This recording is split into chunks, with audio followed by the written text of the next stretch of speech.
Bismillahirrahmanirrahim. Assalamualaikum warahmatullahi wabarakatuh. Puji syukur. Waalaikumsalam warahmatullahi wabarakatuh. Puji syukur kehadirat Tuhan Yang Maha Esa, sehingga kita bisa mengikuti mata kuliah landasan pendidikan pada hari ini. Langsung saja, di sini kami dari kelompok 1 yang beranggotakan 7 orang akan membawakan materi landasan sosiologis, pendidikan, dan antropologis. Pemateri pertama yang bertindak sebagai pemateri pertama adalah Nurfatin Fadilah, pemateri kedua Muhammad Fosan, dan pemateri yang ketiga Nurul Afifah Ahkab, dan pemateri yang keempat Muhammad Fikran Hidayat, dan pemateri yang kelima yaitu Wahyuni, dan pemateri yang keenam adalah Leoni Ranu Manggiri, dan bertindak sebagai moderator saya sendiri, Nur Afdalia. Langsung saja untuk mengefisienkan waktu, saya persilakan pemateri pertama untuk menjabarkan atau mempresentasikan hasil diskusi kami. Baiklah, terima kasih atas kesempatannya. Saya akan membawakan materi mengenai pengertian individu, masyarakat, dan kebudayaan. Yang pertama, pengertian dari individu. Individu berasal dari bahasa Latin yaitu individuum, artinya yang tidak terbagi. Individu bukan berarti manusia sebagai suatu kesatuan, melainkan manusia sebagai makhluk hidup yang dihitung dalam perseorangan. Oleh karena itu, sifat satu individu dengan yang lainnya berbeda meskipun mereka tinggal dalam satu lingkungan yang sama. Sejenis tetapi tidaklah sama. Pola pikir dan sifat memiliki cirinya tersendiri. Individu memiliki keuntungan dalam mengetahui sejumlah wawasan seperti bahasa, agama, adat istiadat, hukum, ilmu pengetahuan, dan sebagainya. Berdasarkan hal tersebut, maka diperolehlah kesimpulan bahwa individu adalah seorang manusia yang tidak hanya memiliki peranan khas di dalam lingkungan sosialnya, melainkan juga memiliki pola dan tingkah laku spesifik dan lainnya. Selanjutnya, pengertian masyarakat.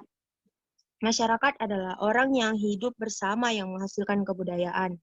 Dengan demikian, tidak ada masyarakat yang tidak mempunyai kebudayaan, dan sebaliknya, tak ada kebudayaan tanpa masyarakat sebagai wadah pendukungnya. Dalam pengertian sehari-hari, kebudayaan sering diartikan sama dengan kesenian. Akan tetapi, apabila istilah kebudayaan diartikan menurut ilmu-ilmu sosial, kesenian merupakan salah satu saja dari kebudayaan. Demikian materi dari saya kembalikan kepada moderator. Baik, terima kasih. Saya persilakan pemateri selanjutnya untuk memaparkan materinya. Baiklah, terima kasih kepada moderator. Saya akan menyampaikan materi saya, yaitu pengertian pendidikan formal, informal, dan non-formal. Yang pertama itu pendidikan formal. Pendidikan formal yaitu jalur pendidikan keluarga dan lingkungan berbentuk kegiatan belajar secara mandiri, secara sadar, dan bertanggung jawab. Yang kedua itu jalur pendidikan formal. Jalur pendidikan ini mempunyai jenjang pendidikan yang jelas, mulai dari pendidikan dasar hingga pendidikan tinggi. Dan yang ketiga itu pendidikan non-formal, yaitu jalur pendidikan di luar pendidikan formal yang dapat dilaksanakan secara terstruktur dan berjenjang. Ketiga pendidikan ini didapat dari tempat-tempat yang berbeda, seperti pada pendidikan formal yang didapat dari suatu lembaga pendidikan, seperti SD, SMP, SMA, maupun perkuliahan. Dan yang kedua itu pendidikan non-formal. Pendidikan non-formal didapat dari lembaga pendidikan selain SD, SMP, maupun SMA, seperti pada bimbel maupun kursus-kursus di luar persekolahan. Dan yang ketiga itu pendidikan informal. Pendidikan informal dapat dari lingkungan kekeluargaan, seperti pada pendidikan yang diberikan oleh ayah, ibu, maupun keluarga yang lain. Sekian dari materi saya kembalikan kepada moderator. Baik, terima kasih. Saya persilahkan pemateri selanjutnya untuk menyampaikan materinya.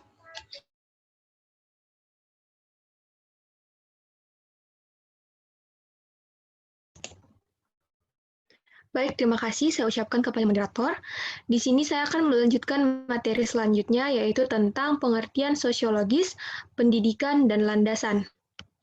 Yang pertama, pengertian sosiologis. Sosiologi berasal dari bahasa Latin dan Yunani, yakni kata socius dan logos, yaitu socius yang berarti kawan, berkawan, ataupun bermasyarakat, dan logos berarti ilmu atau bisa juga berbicara tentang sesuatu. Dengan demikian, sosiologi dapat diartikan sebagai ilmu tentang masyarakat, ilmu yang mempelajari hubungan antara manusia dalam kelompok-kelompok dan struktur sosialnya. Selanjutnya, pengertian dari pendidikan. Pendidikan secara sederhana adalah proses pengubahan sikap dan perilaku seseorang atau kelompok dalam usaha mendewasakan manusia melalui pengajaran dan pelatihan. Pendidikan dianggap sebagai tempat anak-anak bisa berkembang sesuai kebutuhan dan potensi unik mereka. Selain itu, juga sebagai salah satu arti terbaik dalam mencapai kesetaraan sosial yang lebih tinggi. Selanjutnya, pengertian dari landasan. Landasan berarti tumpuan, dasar, atau alas. Karena itu, landasan merupakan tempat bertumpu atau titik tolak atau dasar pijakan. Titik tolak atau dasar pijakan ini dapat bersifat material, yang contohnya itu landasan pesawat terbang. Dan dapat pula bersifat konseptual, yang contohnya landasan pendidikan. Selanjutnya, saya juga akan memaparkan tentang pengertian sosiologis pendidikan. Sosiologis pendidikan adalah kajian bagaimana institusi dan kekuatan sosial mempengaruhi proses dan outcome pendidikan dan begitu pula sebaliknya. Menurut definisi ini, terdapat hubungan timbal balik antara pendidikan dan perkembangan sosial. Pendidikan akan melahirkan perubahan sosial, begitu juga perubahan sosial mempengaruhi arah pendidikan. Sehingga antara pendidikan dan perubahan sosial terdapat hubungan simbiosis mutualisme atau saling menguntungkan. Selanjutnya, materi yang akan saya bawakan yaitu pengertian landasan sosiologis pendidikan. Landasan sosiologis pendidikan adalah acuan atau asumsi dalam penerapan pendidikan yang bertolak pada interaksi antar individu sebagai makhluk sosial dalam kehidupan bermasyarakat. Kegiatan pendidikan merupakan suatu proses interaksi antara dua individu. Di sini yang dimaksud adalah pendidikan dan juga pendidik dan peserta didik. Bahkan, dua generasi yang memungkinkan generasi muda mengembangkan diri. Pengembangan diri tersebut dilakukan dalam kegiatan pendidikan. Oleh karena itu, kegiatan pendidikan dapat berlangsung baik di lingkungan keluarga, sekolah, dan juga lingkungan masyarakat. Baik, itu materi yang dapat saya sampaikan. Saya kembalikan ke moderator. Terima kasih. Baik, terima kasih. Saya persilakan pemateri selanjutnya untuk menyampaikan materinya. Saya persilakan pemateri selanjutnya untuk menyampaikan materinya.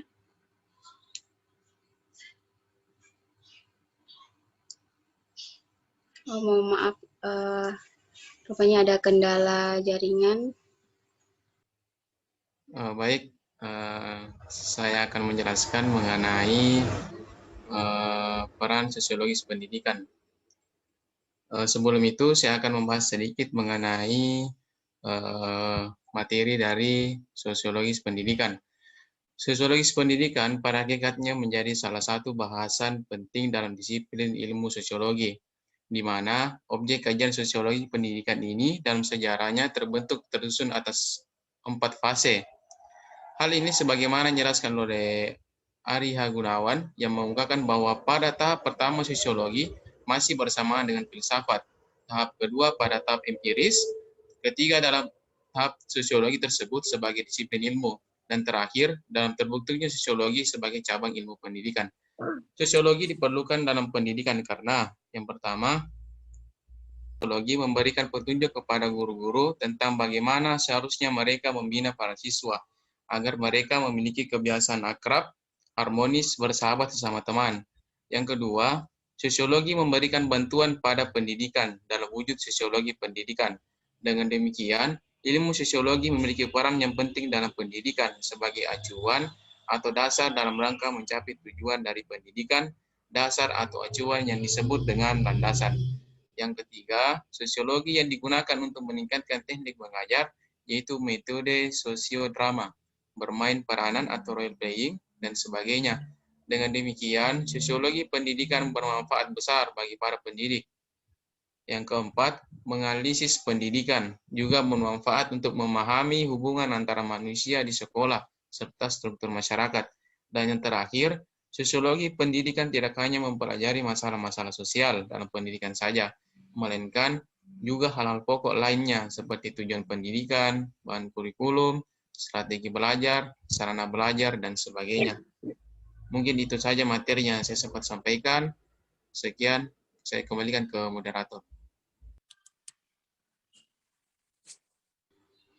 Baik, terima kasih. Saya persilahkan pemateri selanjutnya untuk menyampaikan materinya. Saya akan melanjutkan materi selanjutnya, yaitu tentang pengertian antropologi dan pengertian antropologi pendidikan. Antropologi dalam bahasa Yunani berarti manusia, dan logos berarti ilmu, atau bisa juga berbicara tentang sesuatu. Dengan demikian, antropologi adalah suatu disiplin ilmu berdasarkan rasa ingin tahu tentang manusia. Antropologi dimaknai dengan mempelajari tentang bagaimana cara memahami manusia dengan berbagai filsafah dan tata cara kehidupannya masing-masing. Antropologi lebih berfokus pada orang-orang yang lajang, tunggal, dalam arti kesatuan masyarakat yang tinggal daerah yang sama, memiliki ciri-ciri fisik dan bahasa yang sama, yang digunakan dan cara hidup yang sama. Yang kedua yaitu pengertian antropologi pendidikan. Antropologi pendidikan adalah cabang dari antropologi sosial budaya yang memusatkan studi pada gejala pendidikan dalam kehidupan manusia. Ruang lingkup antropologi pendidikan terkait dengan pola pandang masyarakat mengenai peran, makna, dan fungsi pendidikan sesuai sudut pandang masyarakat.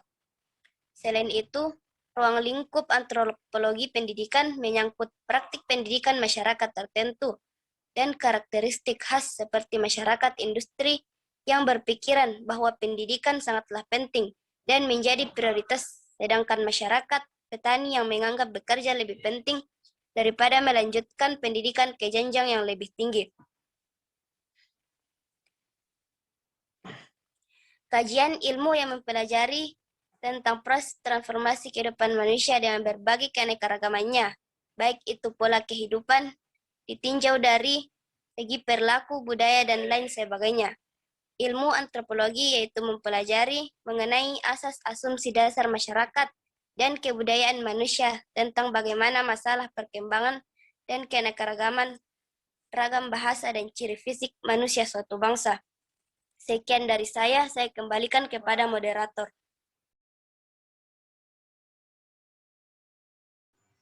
Baik, terima kasih dan saya persilahkan pemateri selanjutnya.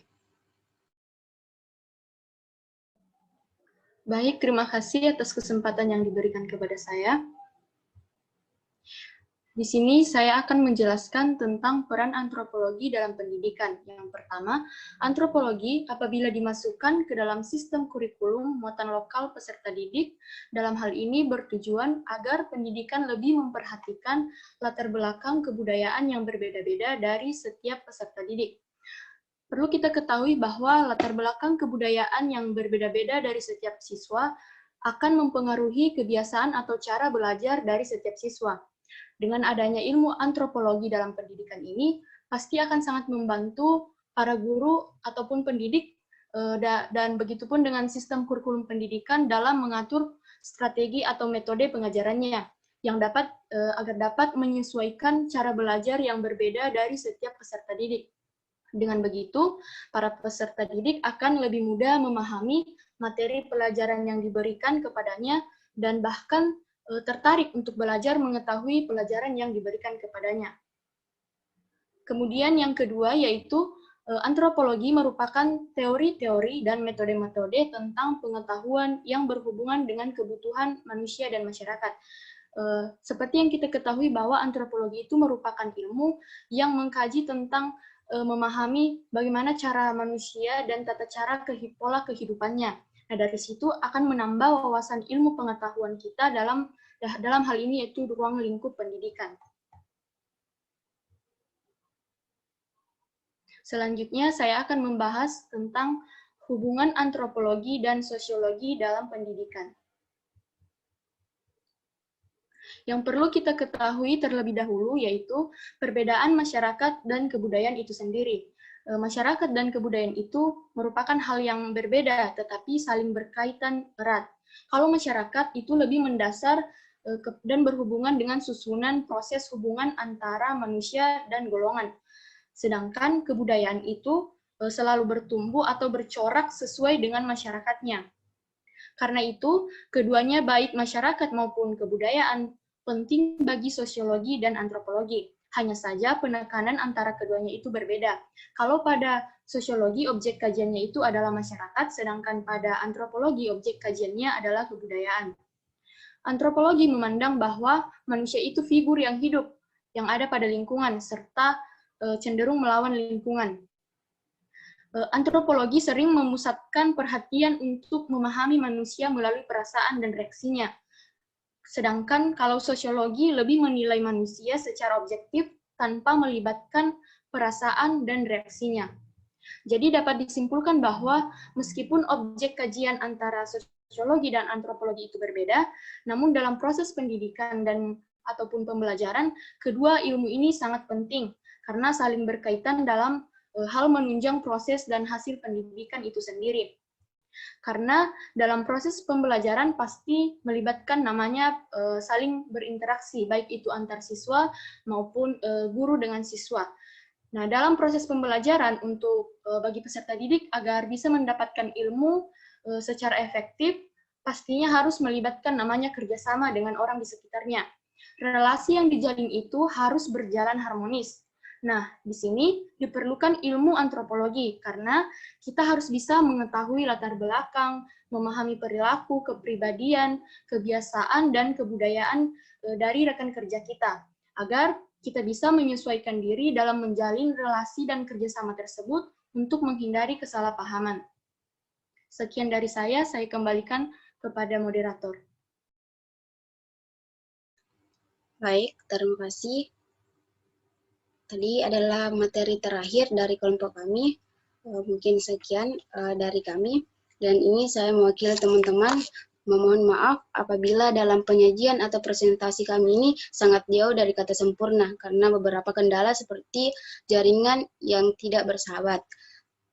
Maka dari itu, saya persilahkan teman-teman untuk memberikan tanggapan atau pertanyaan kepada kami untuk memperjelas lagi materi kami. Sekian, wassalamualaikum warahmatullahi wabarakatuh.